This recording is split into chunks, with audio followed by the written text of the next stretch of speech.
Go. Good morning, it's Somewhere, and we're back at the Concellation 2020 Green Room. Here with us today are Richard and Wendy Pini, creators of ElfQuest. If you've ever experienced the loss of an elf, you understand how important it is to have professionals like them on the case. So welcome, guys. We'd like to hear a little bit about how long you've been looking for elves and some of your experiences finding them. And, see where it goes. Actually, the elves have been the ones that have been doing the looking. Yeah, they kind of found us 2 years ago now? It is after a book called ElfQuest. They found you. They found you really a long time before that. So tell me a little bit about the early days when you were first starting this up. I know you were doing some work, Wendy, for other comic book companies. No, as a matter of fact, I started my career as a science fiction and fantasy illustrator for magazines like Galaxy and If. And I only really got into comics after Richard and I did our gig with Frank Thorne in the Red Sonja and the Wizard Show. And during that period, Frank and Roy Thomas invited me to write an issue of Red Sonja. So that was my first professional work in comics. Up until that point, I had never really intended to become a comic artist or writer. Yeah, we were both comics fans. We didn't know it because I was living on the East Coast and she was living on the West Coast, but we were both kind of Marvel zombies before that became a thing. That's how we met, through the letters pages of Silver Surfer way back in 1969. But we never, either one of us, thought about working in comics until Wendy had this wonderful idea for a long-ranging story that we ended up calling ElfQuest. Yeah, I sat down and told Richard the rudimentary story one day, and he fell in love with it and immediately set about training himself to become a publisher and just learning the ropes of comics from the publishing end. And meanwhile, I just plunged right in. I didn't know very much, but I just wanted to get this story done and to combine words and art to the best advantage. And it was like capturing lightning in a bottle. The comics first issue just took off and sold out immediately, and we've never looked back since. Yeah, I like how you say getting the story done, but it's 42 years later and there's still more story, isn't there?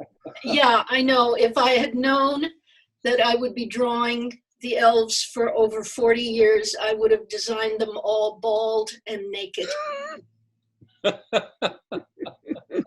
Because those 80s hairdos that I had to carry through right until now, they are really something. Rhymes with witch. Now, we set out to tell a relatively simple story that morphed like kudzu into a complex story that took 7 or 8 years to tell, back from 1978 through 1984. And then we realized that we had a tiger by the tail and it wasn't going to let us go. Wendy actually had a much grander, overarching vision for ElfQuest than even I knew at the very beginning. Now, working together as we have done, I came to understand this. And that's what culminated in 2018 with the telling of what we call ElfQuest, the final quest. But then the fans, when they saw the word final, they freaked. Mm-hmm. And well, what do you mean final? Is there no more ElfQuest?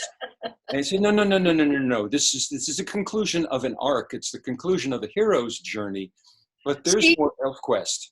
Here's the thing. The backbone of the story is the character, our lead character, Cutter's hero's journey.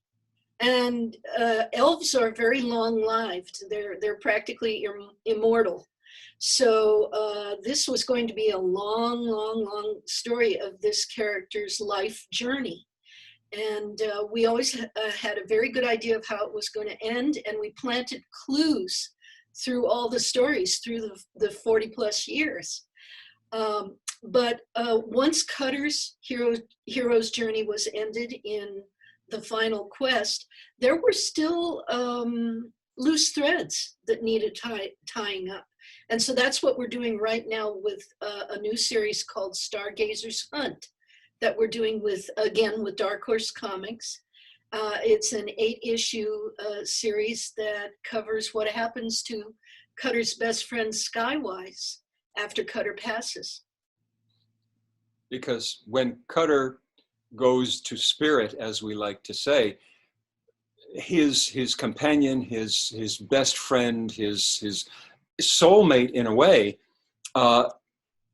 there's not resolution for him. He's got to find his own resolution the way Cutter did throughout ElfQuest. And that's what Stargazers Hunt is all about. Yeah. Very cool stuff. That's in progress now. It's complete. What stage is that in? We're halfway through. I am not fully drawing this particular series. I am working with my dear friend and seems to be natural born successor, Sonny Strait. I want to say a little bit about Sonny because this is a man for all seasons. Richard and Sonny and I met back in 2000 at San Diego Comic-Con because Sonny was a famous voice actor whose work I had been following for years because I was a Dragon Ball Z fan. And Sonny did voices, particularly the voice of Krillin, the hero's best friend, in Dragon Ball Z. And so we got to know each other immediately, and we discovered that Sonny had been following ElfQuest and was influenced by ElfQuest in his own artwork because in addition to being a voice artist, he's a wonderful cartoonist. So he did some drawings for us, keeping the characters perfectly on model, and I asked him if he wanted to do work for us, and we all fell in love. And Sonny has done a lot of work for us, including fully coloring the Final Quest series. But I asked him if he would handle the majority of the art chores on Stargazers Hunt. So I'm providing layouts, and he's working over those and finishing the art. Now, the thing about Dark Horse, of course, as we all know, the comics industry has been turned on its ear by the coronavirus. Distribution has shut down, printing has shut down, shipping has shut down. The last issue of Stargazers Hunt to come out was issue number 3 back, I can't even remember when, and we had already turned in issue number 4. That got bumped all the way to October. Mm-hmm. But we're not sitting still. Wendy and Sonny particularly want to do what they do very, very well.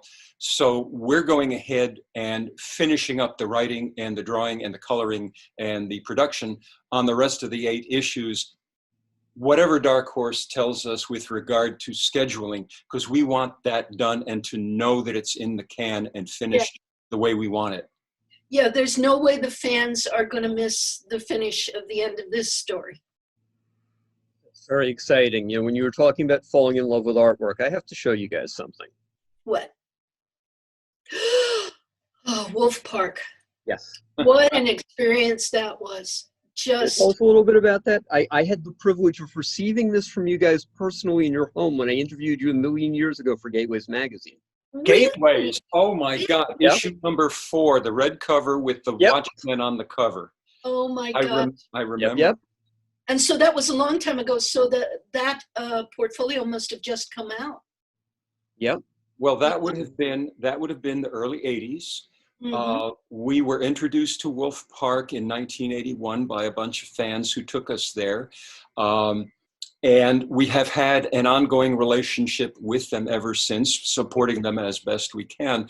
But Wendy wanted to go there and do this portfolio.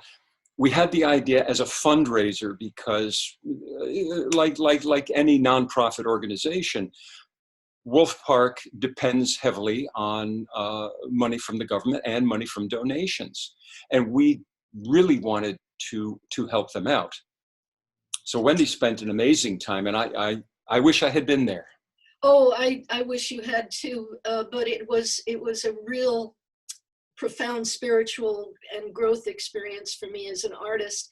I spent a week there studying the wolves, sketching them, and coming up with, is it a dozen? Are there a dozen in there? 8, 10, 12, whatever. Yes, something like that. I can count right now if you need me to.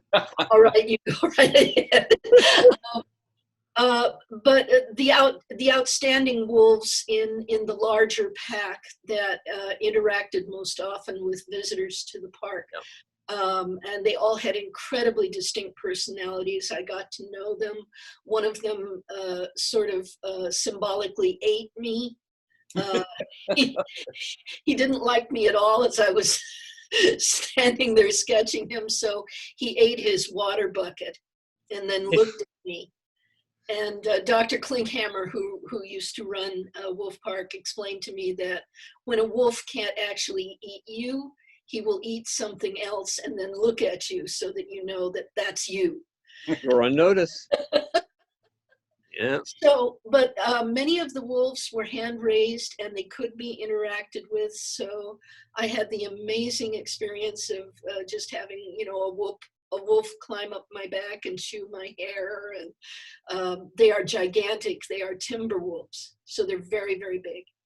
And they are not dogs. Yeah, as Richard will tell you, we developed a healthy respect for them the first time we visited them. Oh yeah, they will test you, and if you show any kind of fear, that's not what you want to do. But luckily, the Dr. Klinghammer and the other park people were there when we were in the cages with the wolves. So it was, as Wendy said, just an incredibly mind-expanding experience for us. And we visited Wolf Park very recently, just last year. And they are doing very well, but they continue to depend on support from people who care about them and want to bring attention to endangered species and the environment.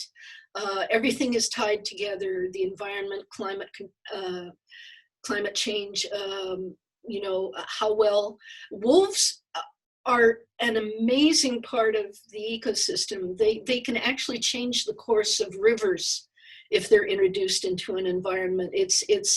It's impossible to figure out these incredibly spiritual, powerful animals. And I started with a love of them, expressing that through ElfQuest back in the mid-'70s. There was something, I think it was just a spiritual connection with the animal. Although I had never actually encountered a live one, we didn't meet our first live wolf until we had completed the first volume of ElfQuest.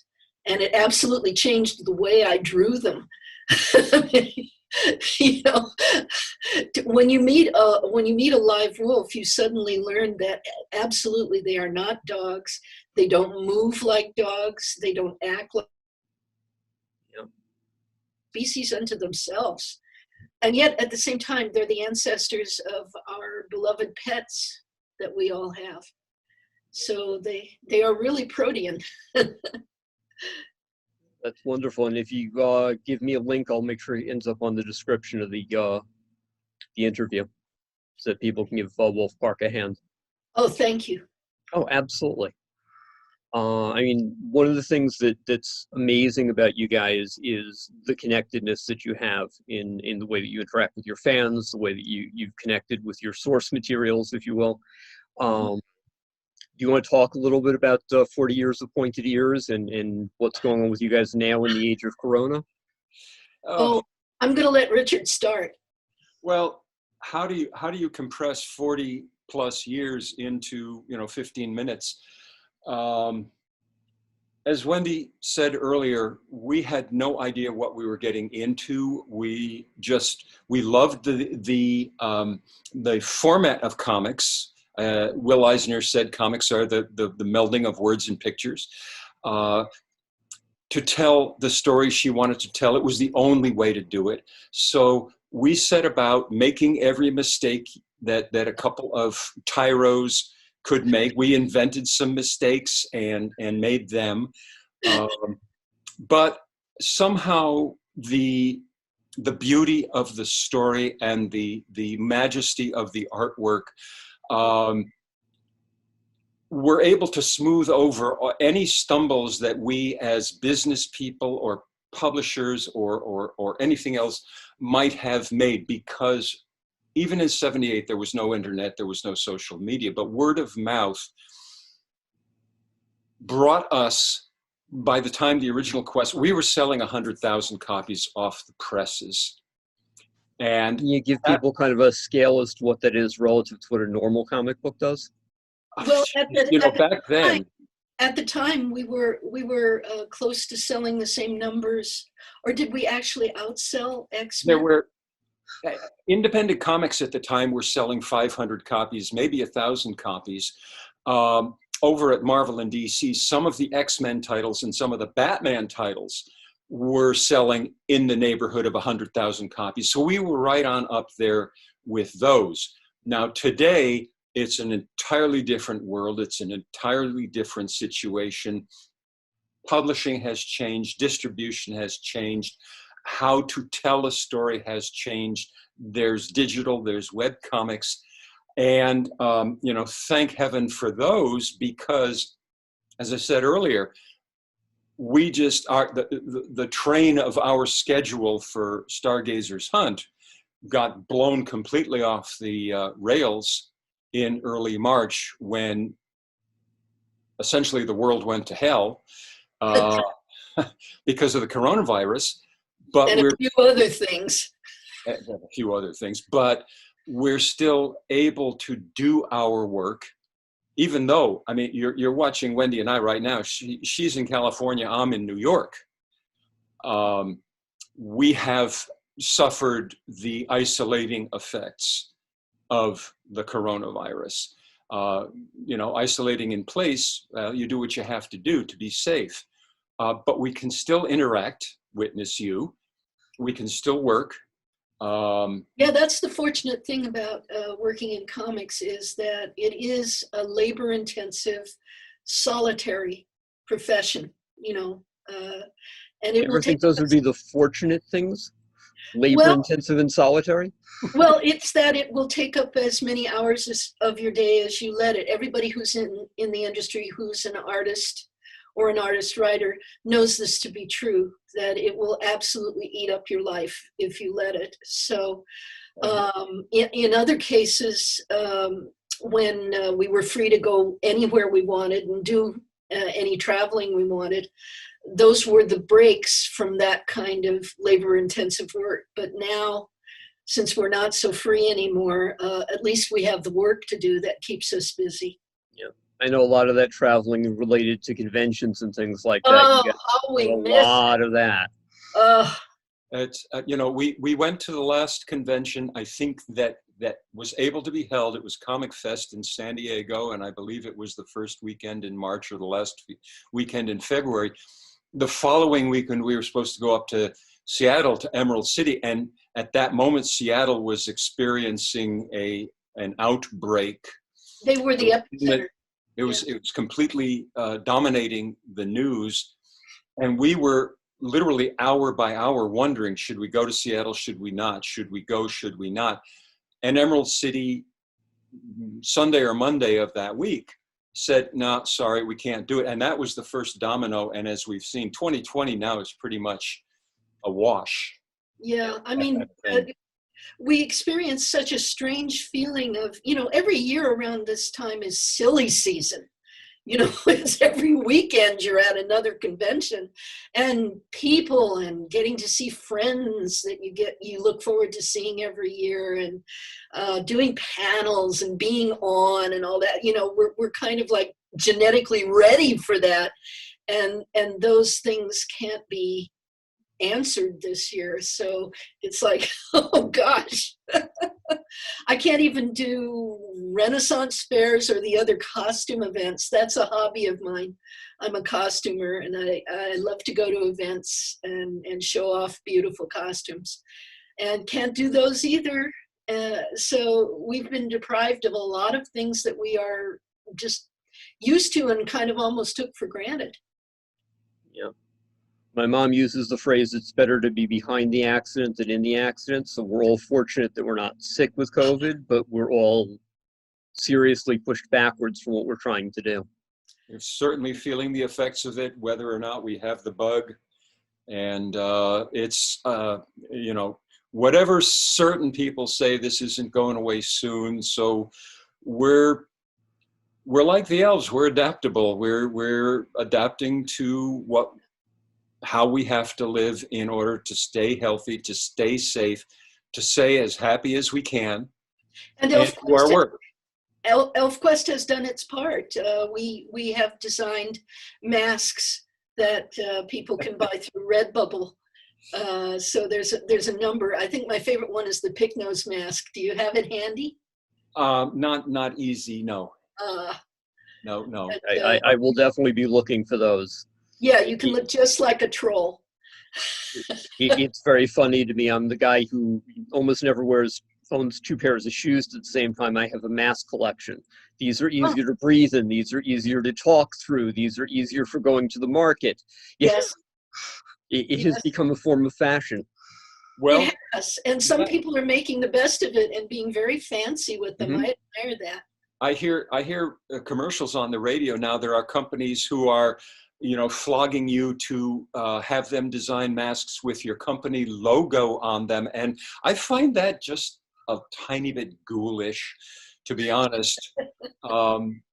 But I mean, we are an entrepreneurial society, and if there's a buck to be made, somebody's going to find a way to do it. This is very true. So upcoming projects, new things you've released recently. We talked about Stargazer. What's some of the other stuff going on? Well, one of my great loves is musical theater. It's been another love of my life. Back in 2007, what some people don't know about me is that in addition to the fantasy of ElfQuest, I am a horror fan. I'm particularly a fan of dark psychological horror, so Edgar Allan Poe is my guy. I've always been a Poe fan. I grew up on the Roger Corman Poe cycle. And so in 2007, I started work on a webcomic called Mask of the Red Death, based on Edgar Allan Poe's short story. But my version of, or interpretation of Mask, morphed into a 400-page graphic novel that came out of the webcomic that I did. And as I was working on it, I said to myself, this darn thing is a musical. It's like in the vein of Jekyll and Hyde or Sweeney Todd. It's a dark, gothic, bloody, you know, it's Poe after all. Mm-hmm.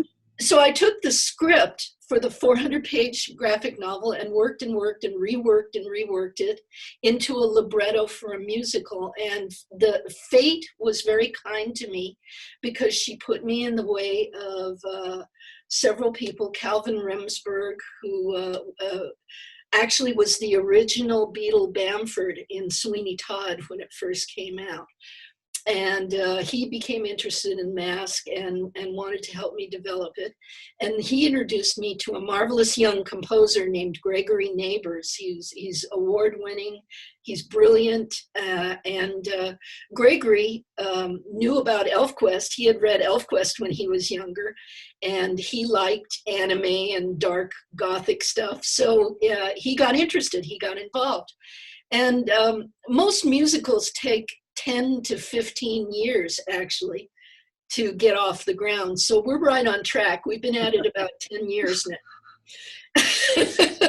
Many rewrites. We've done 2 staged readings so far, and you know, we continue to add songs and shape it up. And right now, Richard is our facilitator and producer because we are working on producing a concept album, the entire show as an album.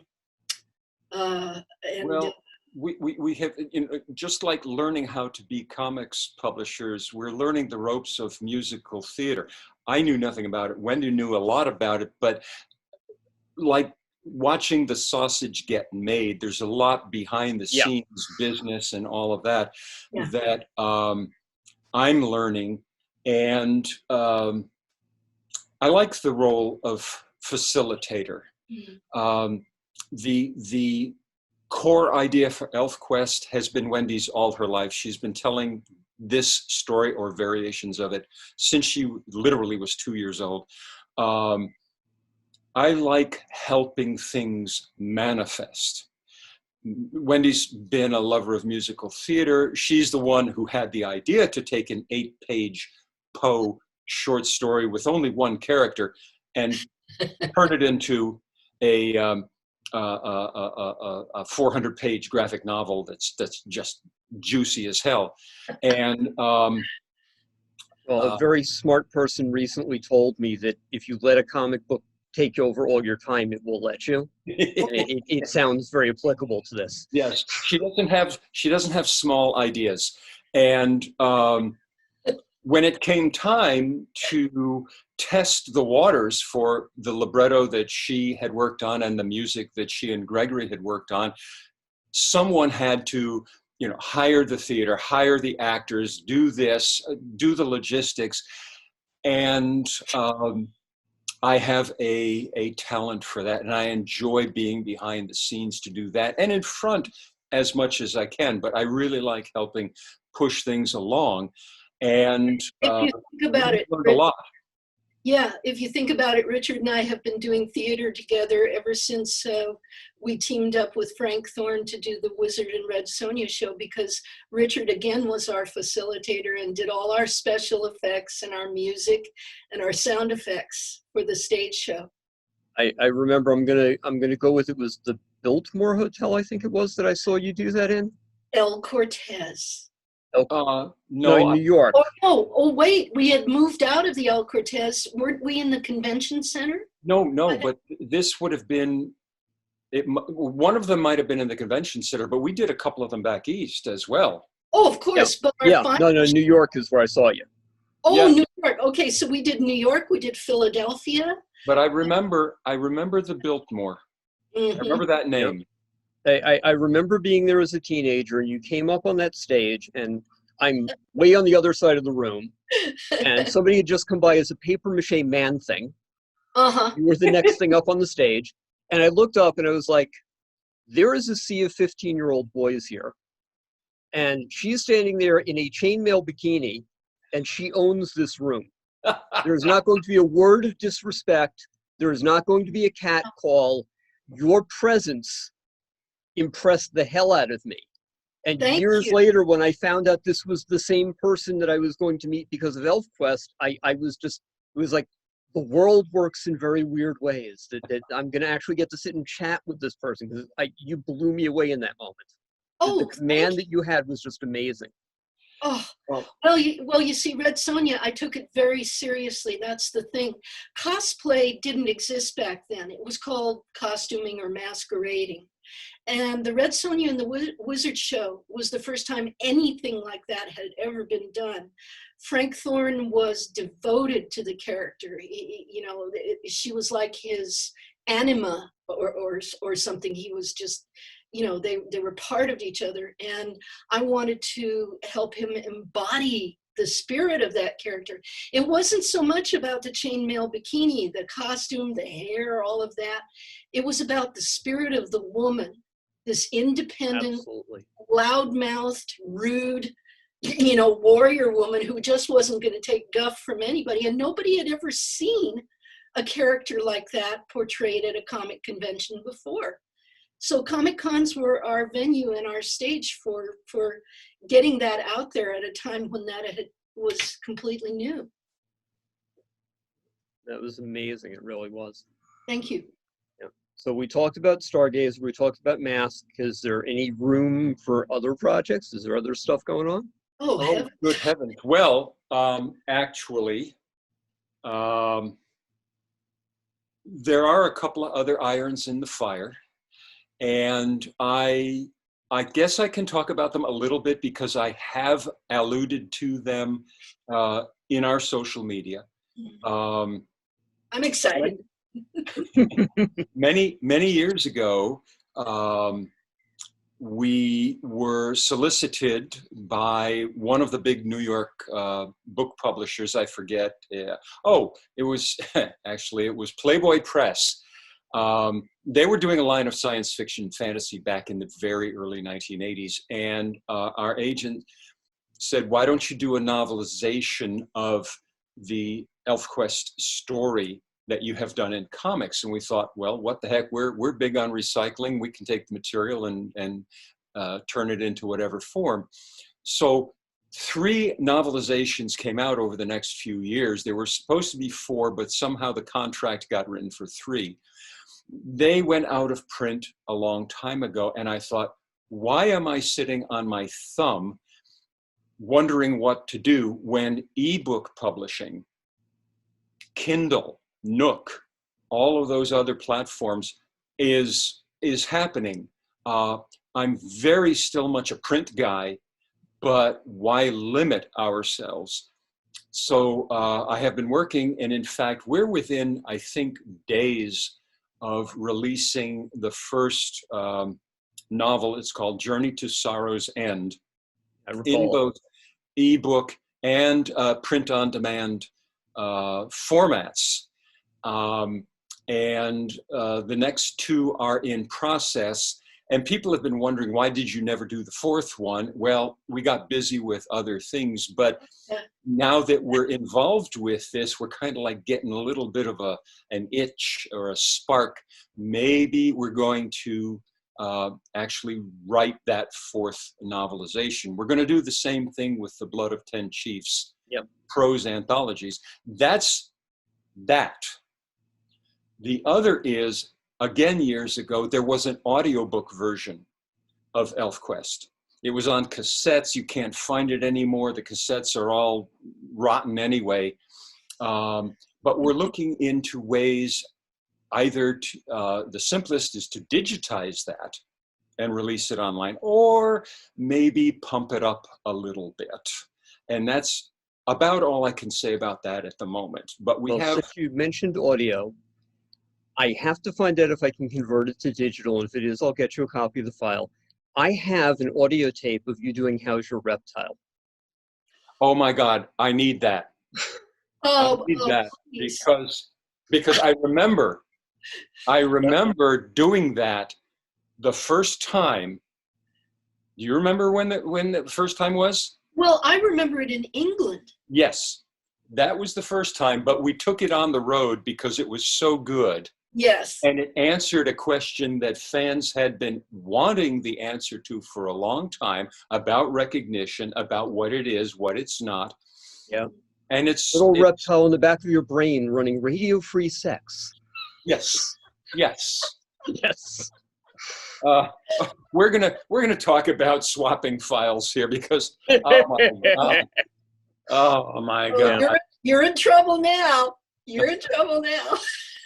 So this has been phenomenal, guys. We certainly have to not make it 40 years between times I get to chat with you guys like this. This was great. Well, and, it's been a lot of fun. Yep, and I'm looking forward to what you guys are going to do next. Danny! And now, we've come again to the end of the show, before the show that will never start.